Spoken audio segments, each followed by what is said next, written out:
Screen theology. When television becomes the blueprint for Black women's power, welcome to the Pink Parachute Diaries podcast, where we amplify the voices of Black women making seismic shifts in culture, media, and consciousness itself. Today, I had the extraordinary privilege of sitting down with Ashley Campbell, an Afrofuturist artist, scholar holding a PhD in transformative studies, and cultural humanist whose work is nothing short of revolutionary. Ashley examines how Black television narratives don't merely entertain us, they architect our lived realities, empower our most difficult conversations, and reimagine futures we've been told we have no right to claim. Their scholarship and artistry are making the world better by elevating stories that have been buried, challenging us to see ourselves differently on screen and, more importantly, in our own mirrors. What they shared left me electrified, and I'm here to transfer that current directly into your veins. So let's start with something deceptively simple. We watch television. We binge entire seasons until our eyes burn and our spouses stage interventions. We quote our favorite characters in group chats at dinner tables during heated debates about who deserved better and who should have been written off 3 seasons ago. But here's what we rarely examine. When you're a Black woman watching television isn't passive entertainment, it's anthropology, it's therapy. Sometimes it's a survival manual written in 22-minute increments with cliffhangers designed to wreck your sleep schedule. Because the stories we see on screen, especially the ones featuring Black women navigating pressure, power, and expectations that would buckle steel, those stories become something more than plot. They become blueprints, permission slips. They become the conversations we're terrified to have at home, played out in living color with commercial breaks strategically placed right when you're about to lose your mind. Ashley Campbell understands this in their bones. During our conversation, Ashley walked me through how Black television narratives are performing cultural alchemy. They're not just reflecting our realities, they're actively constructing them, brick by narrative brick. Shows like The Morning Show and Family Matters aren't just good television, they're cultural mirrors that transform fear into empowerment through authentic representation. And when you start truly paying attention to the Black women in these storylines, the ones holding entire institutions together in boardrooms and living rooms alike, you realize something that might knock the wind out of you.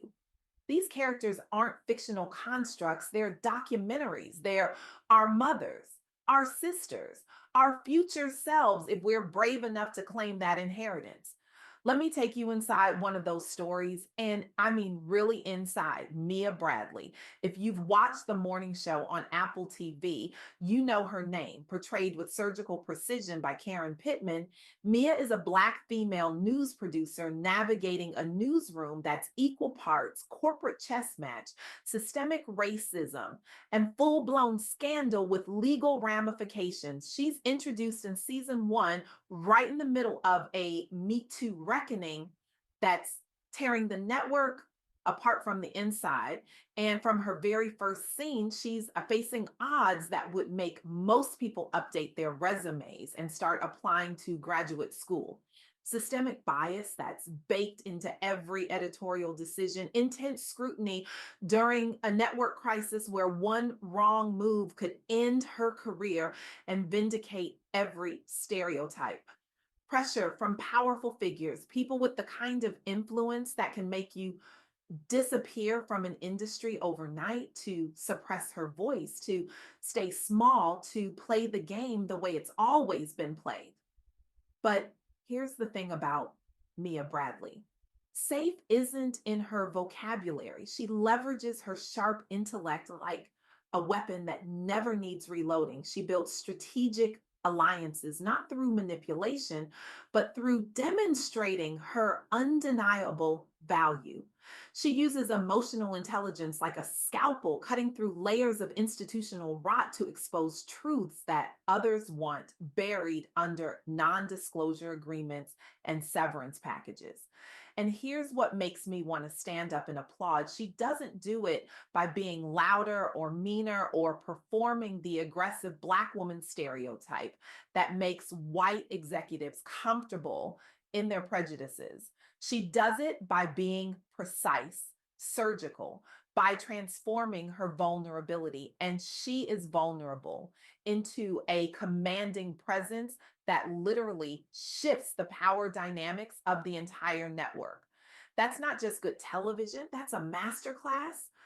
And it's the exact kind of power that Black women harness every single day in high pressure moments, whether the cameras are rolling or not, whether anyone's keeping score or not.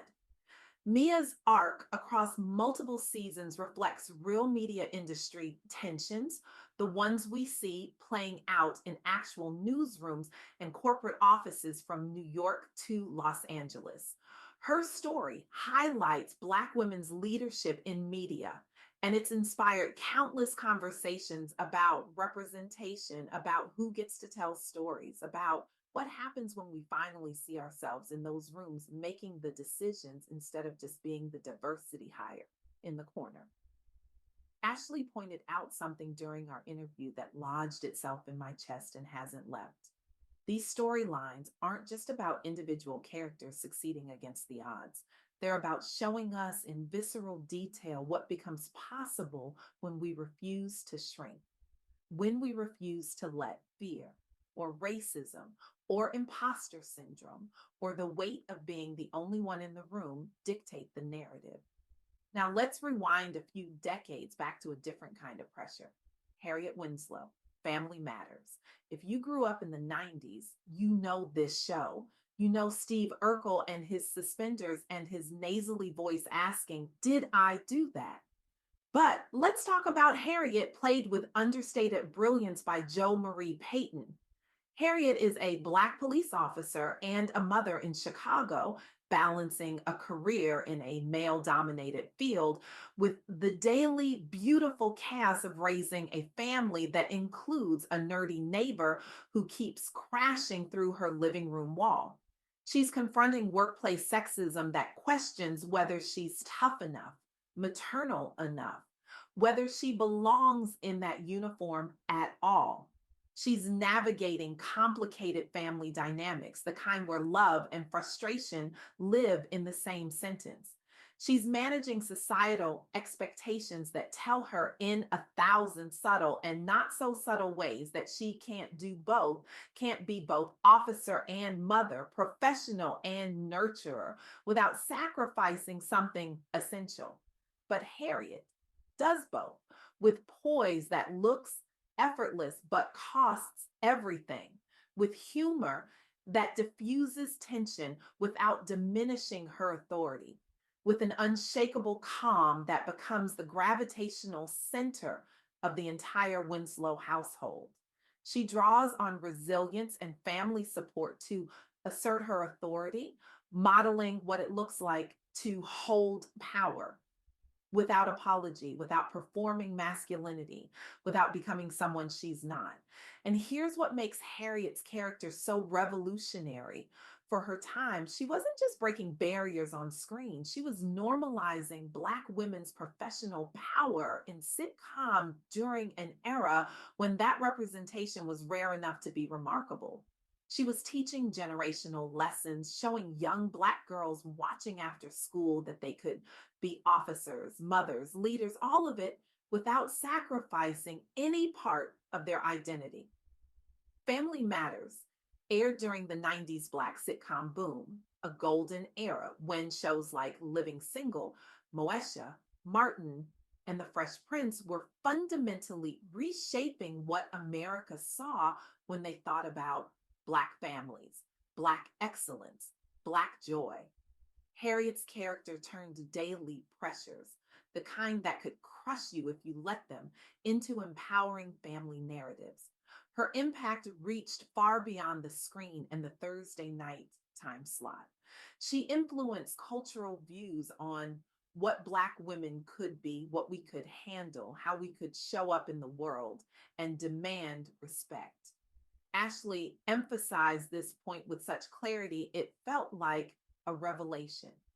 These characters, Mia and Harriet, separated by decades and genres and narrative stakes, they exemplify resilience in its truest form. They urge us to recognize and celebrate these dynamics both on screen and off. Because when we see Black women harnessing power in pressure building situations on television, it gives us something precious: language, models, courage to do the same in our own lives, in our own newsrooms and living rooms and boardrooms. But let's zoom out for a moment, because this isn't just about individual characters or shows or even television as a medium. This is about a larger framework, a lens through which Ashley views all of this work: Afrofuturism. If you're not familiar, and you should be, Afrofuturism is a cultural aesthetic, a philosophy, a movement that blends speculative fiction, technology, African diaspora culture, and radical imagination to reimagine our past, present, and future. It's about asking dangerous questions. What if Black people weren't just surviving, but thriving in worlds we create from scratch? What if our stories weren't just about struggle and trauma and overcoming, but about possibility, innovation, power, and futures so bright they require new language to describe? Ashley uses an Afrofuturist lens to examine television, psychology, and media, elevating untold stories and fostering cultural and social impact that ripples outward. And one of the most striking and controversial examples of this in action is the work of Netris Gaskins. Netris Gaskins is a PhD holding Afrofuturist artist who created AI assisted portraits of Black women for the Women of Afrofuturism exhibit at San Francisco International Airport.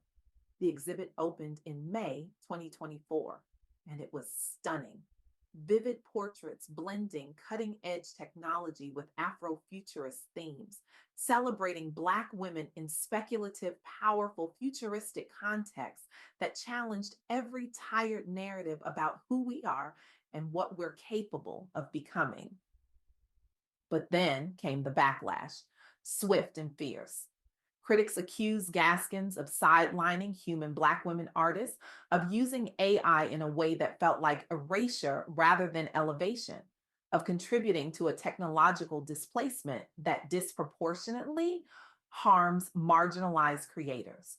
The debate got heated, as debates about AI and creativity and labor tend to do in our current moment.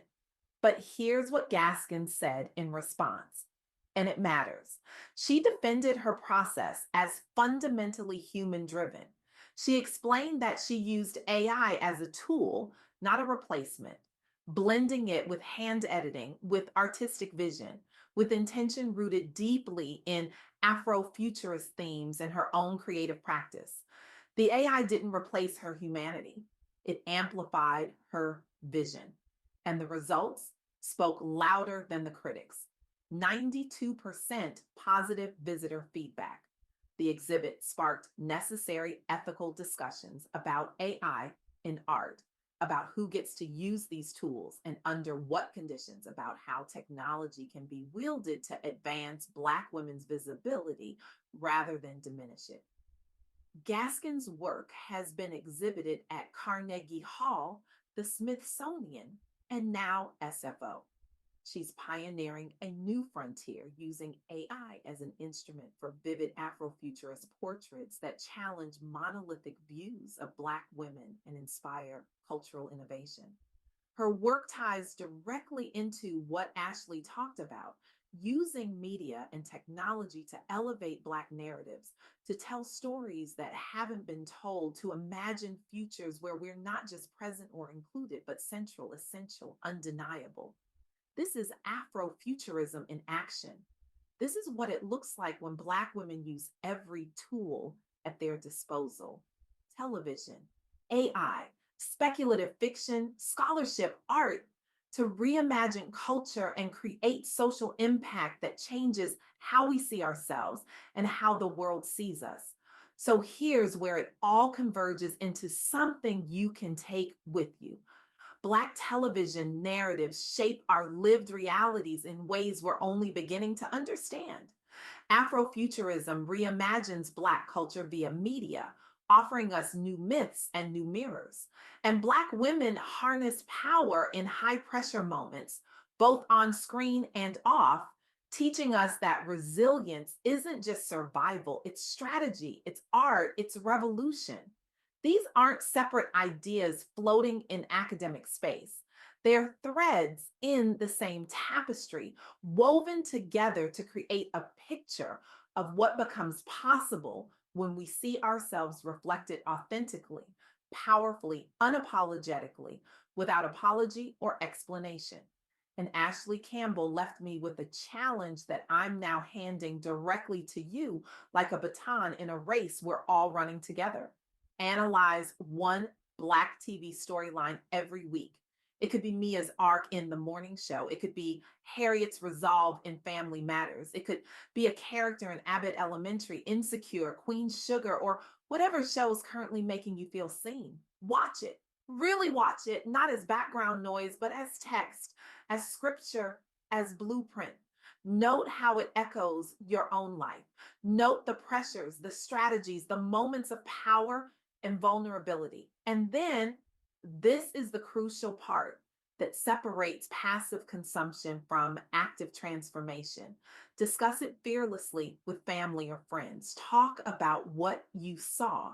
Talk about what it made you feel. Talk about how it connects to your own experiences, navigating corporate America, raising a family, building a business, or just trying to exist fully in a world that often wants you small, quiet, grateful for crumbs. Because when we start having these conversations, when we start building empowered narratives together, sure, we change the script. Not just on television, but in our lives, in our workplace, in our families, in our futures. Here's what I need you to understand: the screen isn't just entertainment, it's a mirror, a map, and a manifesto. Every time you see a Black woman on television harnessing power in a high pressure moment, you're not just watching a character, you're witnessing a possibility, you're receiving permission, you're being handed a blueprint for your own life. So take it, study it, discuss it, live it, because Black women have always been powerful. We've always been resilient. We've always been brilliant. The only question is whether we're going to keep that power to ourselves or whether we're going to talk about it, celebrate it, and build on it together. The sky isn't the limit, it never was. That's just what they told us to keep us from reaching for the stars. So reach, analyze, discuss, transform. Your story deserves to be told. Your power deserves to be recognized. Your future deserves to be reimagined. Now go watch some television and change your life.